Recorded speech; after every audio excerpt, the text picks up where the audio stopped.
Baik, sebelumnya selamat pagi, selamat subuh, selamat siang, selamat sore, dan selamat malam kepada teman-teman sekalian dan juga kepada dosen pengampu di SI nomor 02 Manajemen Proses Informasi atau MPSI. Eh, Kembali lagi dengan saya, Hanala Pratiwi Berita dengan NIM 12332. Kali ini saya akan masuk ke Bapak Ibu yang kedua, di mana paper kedua ini memiliki judul Project Management Information System, an empirical study of the impact on project managers and project success.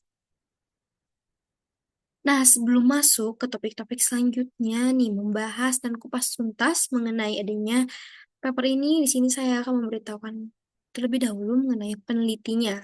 Karena tanpa adanya peneliti ini, saya tidak bisa mereview paper yang sudah mereka buat. Di sini, penelitinya ada dua, yaitu Louis Raymond dan juga Francois Background. Bisa dilihat juga dari University Laval, Quebec, Quebec, Kanada. Di sini juga saya mengakses paper ini tuh di tanggal 21 April 2026. Nah, mungkin sebelum saya mulai, kira-kira aku tuh mau tanya sedikit nih. Kalau kita punya aplikasi canggih, misalnya aplikasi to-do list atau manajemen tugas, apakah otomatis semua pekerjaan kita jadi selesai tepat waktu? Jawabannya pasti belum tentu. Kadang aplikasinya sudah bagus, fiturnya lengkap, tapi tetap saja kita bisa lupa, salah prioritas, atau bahkan nggak menggunain aplikasi yang udah sebagus itu secara maksimal dan efisien. Nah, kondisi ini sebenarnya mirip dengan yang terjadi dalam dunia proyek manajemen. Banyak organisasi yang udah menggunakan sistem yang canggih, yang disebut sebagai Proyek Manajemen Information System atau bisa dikenal dengan PMIS. Tapi pertanyaannya adalah, apakah sistem tersebut benar-benar membuat proyek menjadi sukses? Inilah yang akan kita kupas tuntas dan dibahas dalam paper kedua yang akan saya jelaskan pada saat ini melalui video presentasi ini. Check it out. Nah, kita kayaknya nggak afdol tanpa ke latar belakang terlebih dahulu. Penelitian ini tuh membahas penggunaan proyek PMIS di organisasi modern. Dalam konteks globalisasi dan kompleksitas proyek yang semakin tinggi, perusahaan dituntut untuk menyelesaikan proyek tepat waktu sesuai anggaran dan memenuhi spesifikasi. Di dalam dunia nyata, banyak proyek besar yang mengalami kegagalan, bahkan setelah menggunakan sistem yang canggih. Wow, misalnya kita bisa bayangin seperti seseorang yang punya Notion atau Google Calendar, atau mungkin tools produktivitas lainnya deh. Tetapi, tetap aja tuh tugasnya numpuk. Kenapa ya kira-kira? Ya karena bukan toolsnya yang salah, tapi bagaimana penggunaan atau cara digunakannya tools tersebut. Hal yang sama terjadi pada organisasi. Mereka tuh udah menginvestasikan banyak uang untuk adanya sistem Proyek Manajemen Information System atau PMIS. Tapi hasil proyeknya tidak selalu sesuai sama apa yang mereka pikirkan atau sesuai tujuan atau harapan mereka. Nah, paper itu ngejelasin bahwa 75% proyek dengan PMIS itu bisa sukses, tapi 75% tanpa PMIS gagal. Namun tetap saja masih ada proyek yang gagal meskipun menggunakan PMIS. Artinya, ada sesuatu yang lebih dari sekedar sistem. Nah, penelitian ini tuh akhirnya menjawab apakah kualitas sistem itu penting, apakah penggunaan sistem berpengaruh langsung, dan atau justru ada faktor lain yang lebih menentukan.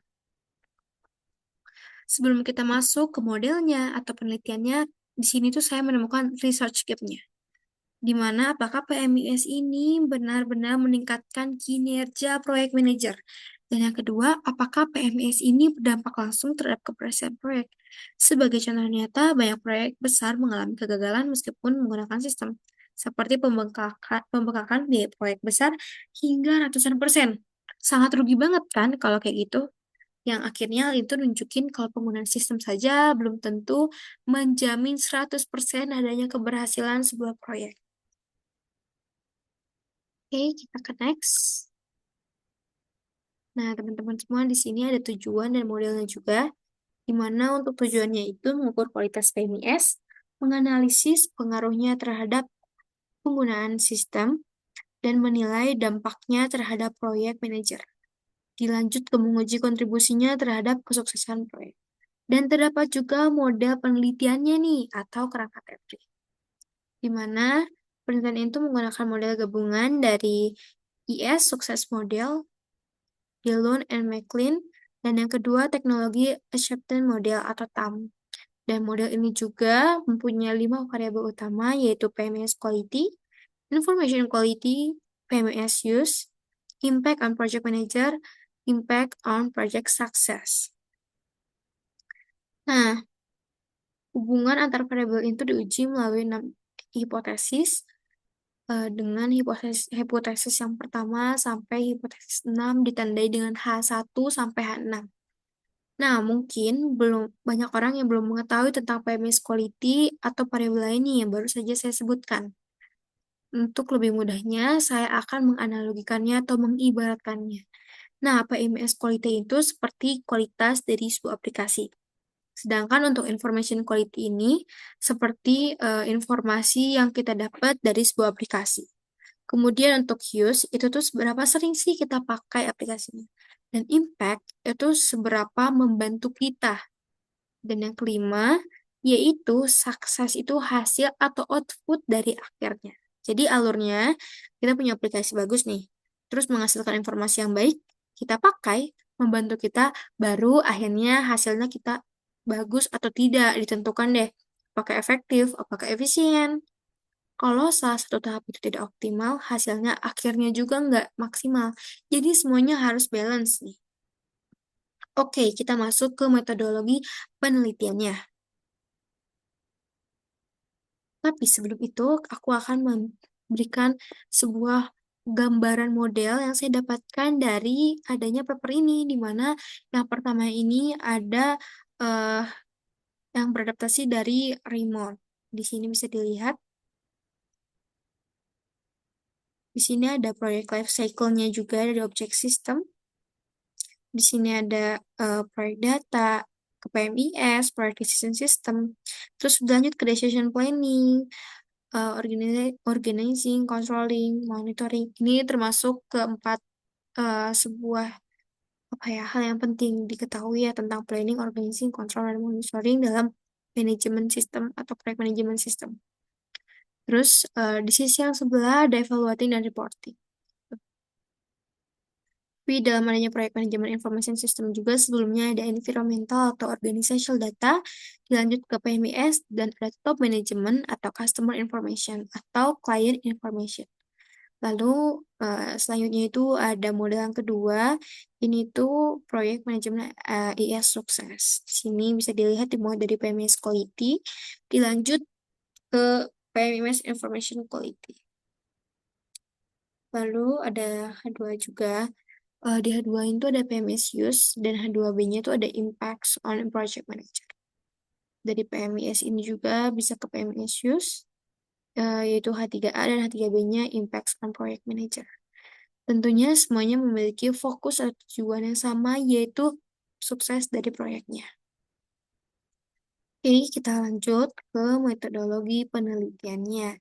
Penelitian ini dilakukan dengan survei terhadap 39 responden proyek manajer yang sudah berpengalaman tentunya, biar hasilnya itu aktual dan juga realistis.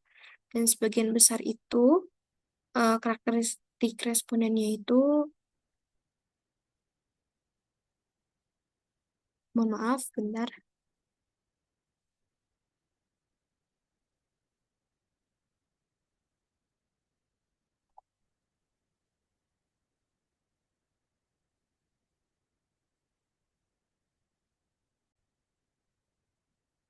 Baik, akan saya lanjut. Nah, di sini tuh sebelumnya mohon maaf tadi ada kesalahan dalam internet. Di sini tuh ada berbagai karakteristik respondennya yang bisa dilihat di tabel 1. 74% dari sektor service, 51% berperan sebagai project manager atau direktur, atau 41% memiliki pengalaman 20-30 tahun, 43% lulusan master, dan 90% menggunakan MS Project. Yang artinya responden itu cukup berpengalaman atau data ini tuh kredibel dari database satu ini. Nah, sebagian besar itu ternyata bekerja di sektor service dan juga punya pengalaman lebih dari 10 tahun. Juga menggunakan tools seperti MS Project yang sebenarnya sudah saya bilang. Nah, semua variabel ini diukur menggunakan skala 1 sampai ke 5. Nah, pengukuran variabelnya itu ini skala Likert 1 sampai 5 dengan contoh PMS quality, ease of use, flexibility, response time, information quality melihat reliability, relevant, dan akurasi. Dan juga PMS use tuh melihat planning, monitoring, dan controlling, dan impact melihat produktivitas dan kualitas keputusan, juga efisiensinya. Jadi semua ini tentunya harus balance dilakukan ya. Nah, ini adalah hasil deskriptifnya, di mana mayoritas responden ini 50% menggunakan PMIS, benar, PMIS selama 3-6 tahun, dan 36% lebih dari 6 tahun, dan indikator kualitas PMIS-nya tuh yang ease of use 33% tertinggi, flexibility 23%, dan accessibility 23%. Kemudian dampak pada proyek manajernya, monitoring aktivitasnya 11 sama dengan 46%, planning 41%, dan produktivitas meningkatnya sebesar 39%.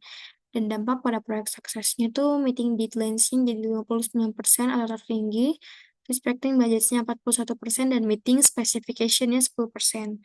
Yang artinya PMS paling terasa dampaknya di waktu proyeknya. Nah, kalau mungkin kita bayangin, ini tuh gambarannya seperti orang yang gunain aplikasi untuk atur jadwal deh ya, kayak sebelumnya. Dia tuh jadi lebih mudah memantau pekerjaannya dan juga merencanakan aktivitas atau to-do list-nya. Sedangkan kalau misalnya keberhasilan proyeknya, seperti yang udah saya bilang tadi, dampaknya bisa dilihat. Nah, artinya itu PMS paling terasa manfaatnya ketika menjaga waktu proyek, seperti yang sudah saya bilang sebelumnya. Next. Nah, ini untuk pengujian modelnya. eh di sini modelnya itu menggunakan partial least squares atau PLS dengan nilai R-nya itu kekuatan model dan BMS-nya itu 0,49, sedangkan proyek suksesnya 0,70. Artinya modelnya itu sangat kuat dan menjelaskan hubungan variabel.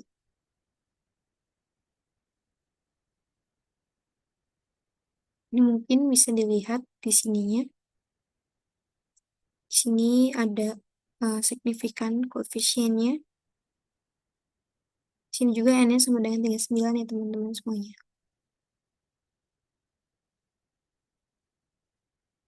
Nah, sebelum mungkin kita masuk ke hasil hipotesis, aku uh, melihat bahwa hasil penelitian itu nunjukin kalau PMS quality itu ternyata punya pengaruh yang sangat kuat terhadap information quality dengan nilai 0,83. Artinya kalau sistemnya bagus, maka informasi yang dihasilkannya juga bagus atau bervalue. Contohnya aplikasi, kalau misalnya kita punya aplikasi dan lambat atau error, maka informasi yang kita dapat juga bisa aja nggak akurat. Kemudian di information call itu kan mengaruhi pengguna sistem sebesar 0,62 dan dampak ke project manajernya sebesar 0,40. Artinya, kalau informasi yang diberikan relevan dan akurat, orang akan lebih mau menggunakan sistem tersebut. Selanjutnya, dampak terhadap proyek manajernya itu punya pengaruh paling kuat terhadap keberhasilan proyek, yaitu 0,84. Ini tuh sangat besar, teman-teman. Artinya, keberhasilan proyek itu sangat bergantung pada apakah sistem tersebut benar-benar membantu manusia bekerja lebih baik. Dan yang paling menarik, penggunaan sistem secara langsung tidak berpengaruh terhadap keberhasilan proyek dengan nilai 0,00. Mungkin kita ke slide sebelumnya ya. Jadi hanya menggunakan sistem saja tidak cukup. Diperlukan orang-orang yang memang sudah memiliki knowledge. Nah, di sini bisa dilihat hipotesis satu tuh PMS quality di information quality coefficient 0,83, artinya sangat signifikan.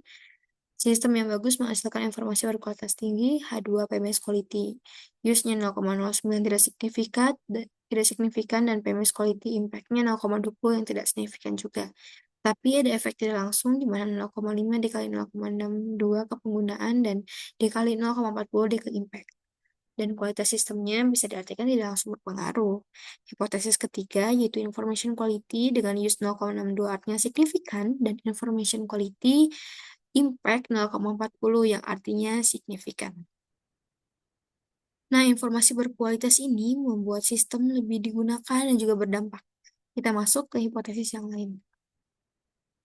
Hipotesis yang keempat itu Pemesius, impact on manajernya 0,42 yang artinya signifikan. Semakin sering dipakai, maka semakin meningkatkan kinerja. Lalu untuk PMIS use proyek suksesnya 0,00 yang artinya tidak signifikan, berarti penggunaan sistem aja nggak cukup. Dan yang terakhir ada itu yang keenam, H6, impact on manajernya itu proyek sukses sebesar 0,84 yang artinya sangat kuat. Yang artinya dari hipotesis 6 itu hubungannya paling penting di seluruh model, yaitu sukses proyek.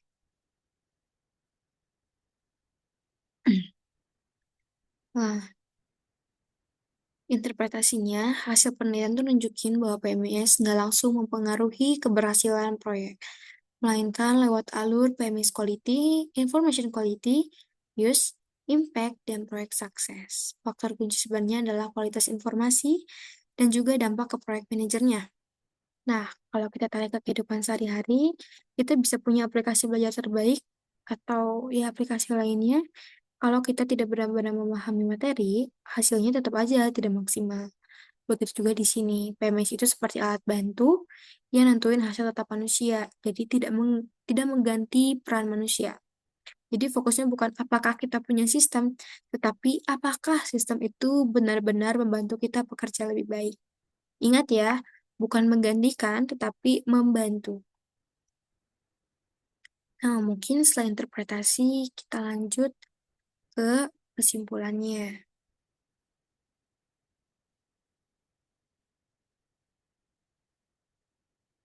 Nah, teman-teman, ternyata penelitian ini, sebelum masuk ke kesimpulannya, mungkin ada analisisnya terlebih dahulu. Di mana analisis ini tuh penelitiannya mengelompokkan hasil ke 3 level. Ada level teknis, yaitu PMS quality, nentuin kualitas informasi, dan sistem harus mulai digunakan dan fleksibel. Dan yang kedua, ada level manajerial, di mana informasi berkualitas itu akan meningkatkan penggunaan, dan penggunaan meningkatkan produktivitas dan efisiensi. Dan yang ketiga, ada level organisasi, di mana berdampak ke proyek manajer dalam menentukan keberhasilan sebuah proyek. Wow, ternyata paper ini sangat penting banget ya. Kita jadi tahu dari kedua paper, dari yang sebelumnya sampai sekarang, ternyata proyek manajer ini bisa menjadi keberhasilan dari sebuah proyek atau sukses proyek.